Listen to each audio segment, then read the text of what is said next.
তুমি তো কিছু করতে পারবা না। যখন তোমার আমার সাথে সব কিছু করা শেষ, তোমার চাহিদা মিটে যাবে, তারপরে তুমি সব ভুলে যাবা। না তাহলে আমি করি।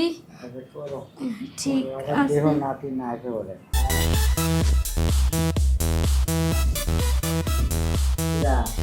দাদা ভাই আমি নাতি গো। নাতি বউ, দেখি তোমার পাউডিটা সোজা করো। দাদা ভাই তুমি টেনশন করো না, তোমার ওষুধের কথা আমি কই দিছি। তোমার নাতি রাত্রে আসার সময় ওষুধ নিয়ে আইবো। আর ডাক্তার যে বলছে তোমার হাত পা টিপা দিতে, আমি টিপা দিতে আইছি। তুমি কোনো টেনশন করো না, তোমার নাতিরে কই দিছি রাত্রে ওষুধ নিয়ে আইবো। আর ডাক্তার কইছে না তোমার হাত পা টিপা দিতে, আমি টিপা দিতেছি, দেখবো অনেকটা আরাম পাইবা। হ্যাঁ টিপি তো দান আমার শেষ। আর কয়দিন টিপা তুমি কষ্ট হবা। তুমি আমার সাথে কষ্ট না করে নাতিরা একটু আদর যত্ন করো, তারে একটু দেখাশোনা করো। দূরও দাদা ভাই, তুমি যে কি কও না, তুমি দাদা ভাই আসো দেখেই তো তোমার সেবা যত্ন করি। তুমি না থাকলে কি আর তোমার সেবা যত্ন করতাম? আর তুমি অসুস্থ থাকলে তো সেবা যত্ন করনি লাগবো। তুমি সুস্থ থাকলে কি আর সেবা এভাবে করতাম? তখন তো তোমার লাগে দুষ্টামি করতাম। আমার নাতিরা, হ্যাঁ আমি ওর বাপ মারা গেলে আমি কুলে পিঠে মানুষ করেছি। ওই ছাড়া আমার আর কেউ নাই। তুমি ওদের কি দেহ, তুমি ওদের তো দেখে দেবে। আর আমি আর কয়দিন আমি এই করেছি আর মনে হয় একটু দাদা ভাই ও কথা বইলো না। তুমি, আমি দোয়া করি তুমি আরো বাইসা থাকো, নাহলে তোমার সাথে আমি দুষ্টামি করবো কিভাবে? তুমি এই কথা বইলো না। আর তোমার নাতির কথা কইলা, তোমারে যেভাবে দেখে রাখতাছি তোমার নাতিরও আমি ওইভাবেই দেখে রাখুন। তুমি টেনশন করো না, তুমি এখন চুপচাপ একটু সৌতো দাদা।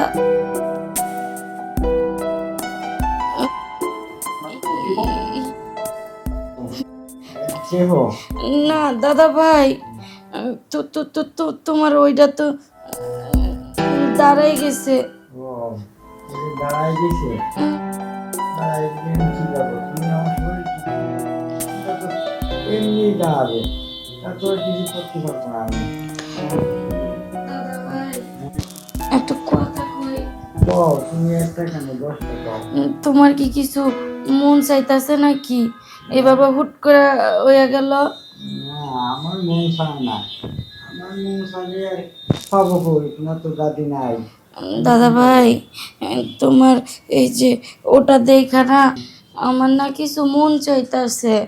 ও তোমার মন চাইতেছে, তোমার মন চাইলে তুমি যা করবার করে যাও, কিন্তু আমি কিছু করতে পারবো না। এটা তো আমি জানি তুমি ওইটা কিছু করতে পারবা না, তোমার ওই সামর্থ্য নাই। আর তুমি উঠতেও পারবা না, করতেও পারবা না। তাইলে আমার তো মন চাইতেছে দাদা ভাই ওইটা দিয়ে কি যে করি। হ্যাঁ দাদা ভাই কই কি, তুমি তো কিছু করতে পারবা না, তাহলে এক কাম করি, ওটাই আমিই করি। কিন্তু তুমি কিন্তু আবার তোমার নাতির কাছে কইয়া দিও না। না নাতির কাছে পাবো না, নাতিকেও যতটুকু ভালোবাসি তোমারও ততটুকু ভালোবাসি। কারণ তুমি যদি করো নাতিরে আমি আর কোথায় যাবো কি জন্য? কারণ দাদি তো অনেক দিন হয়েছে নাইকা, হ্যাঁ মারা গেছে। হ্যাঁ তা তোমারও তো মনে চায়, তাই না? হ্যাঁ, বাড়িতে কি করবো? তুমি যা তাহলে পারবে যদি করে যাও, আমার কাজ করার কিছু নাই। তো তোমার যেহেতু মনে চাইতে আছে, তাহলে তোমার শখটা যদি আমি পূরণ করে দিই, তাহলে কি তোমার মজা লাগবে না? মতো রাত দিছে। তাই নাকি? তাহলে আমি করি। ঠিক আমার দেহ আছে। নাতি না একেবারে।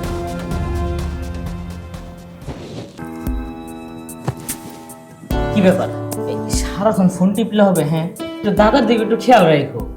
আমি কি আর সারাক্ষণ কি বাসায় থাকি? আমার অফিসে কত কাজ কাম আছে না? দাদা ভাই যে কোমরের মালিশটা, ওটা কিন্তু শেষ হয়ে গেছে, ওটাও আনা লাগবে। ওটা যদি না আনো, দাদা ভাইয়ের কোমরে যদি মালিশ না করি, তাহলে কিন্তু দাদা ভাই আর সোজা হইতে পারবো না। আচ্ছা ঠিক আছে, তোমার যদি কোনো কিছু লাগে, যদি অবশ্যই মনে পড়ে, আমাকে অবশ্যই কিন্তু কল করে বলবে। হ্যাঁ, ঠিক আছে, আমার কিছু লাগবে না, তুমি যাও। আসি তাহলে। হ্যাঁ,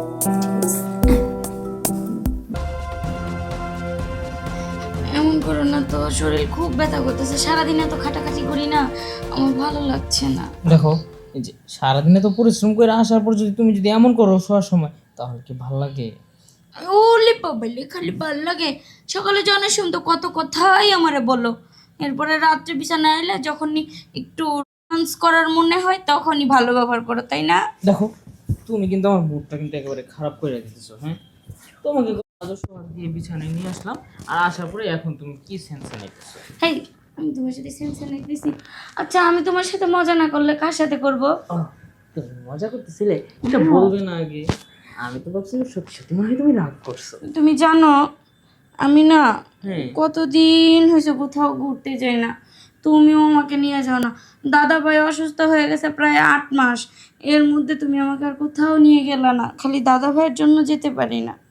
দেখো আমিও তো এই দাদার জন্য তোমাকে নিই না। দাদাকে যদি বাসায় যদি একা যদি রেখে যাই, কখন কি দুর্ঘটনা ঘটেছে তা কি বলা যায়? সেটাও কথা। যাই হোক, বলো। দাদা একটু সুস্থ হোক, যখন দেখবো যে দাদা আগের থেকে একটু ভালো হয়েছে, তখনই দাদাভাইকে রেখে আমি আর তুমি কক্সবাজার যাবো। হ্যাঁ তাই নাকি? হ্যাঁ, এই তো তুমি ভুলে যাবা। কেন ভুলে যাবা জানো? যখন তোমার আমার সাথে সব কিছু করা শেষ, তোমার চাহিদা মিটে যাবে, তারপরে তুমি সব ভুলে যাবা। না দেখো, তুমি আমার বউ লাগো, আমার যখন যা ইচ্ছা হয় আমি তো তোমার কাছে এসে তাই করি, তাই না? এটা করার পর আমি তোমাকে ভুলবো কেন? আমি কখনোই ভুলবো না। দেখো হয়েছে হয়েছে, আর এত আহ্লাদ দেখাতে হবে না। এমন ভাবে বইলো না তো। আমি বলছি কি যে মন টন খারাপ না, তোমাকে দাদা একটু সুস্থ হোক, কক্সেও নিয়ে যাব, আর তোমার যেই যে জায়গায় ঘুরতে ইচ্ছে করে সব জায়গায় নিয়ে যাব। এখন তুমি একটু আমাকে আদর করো। না, আমি তোমাকে বিশ্বাস করি না। এই এই সত্যি করে বললাম তো। না, তারপর না তুমি ভুলে যাওয়া বলবা, দূর ও, এখন আর ভাল লাগে না, হাতে টাকা পয়সা নাই, পরে যাব, এটা সেটা তুমি অনেক কথা বলবা। দেখো আগে না হয় এক সময় এমন বলছি, এখন আর এমন বলবো না। সত্যি করে বলতেছি। দেখো ও অনেক রাত হয়ে গেছে, এখন একটু আদর করো না, আমার না ভাল লাগতেছে না। আদর যে করবো ওটা নিয়ে আসছো? এই যে এত টেনশন যদি মাথায় থাকে, এত কিছুর ভিতরে কি আসার সময় টান থেকে একটু খেয়াল থাকে?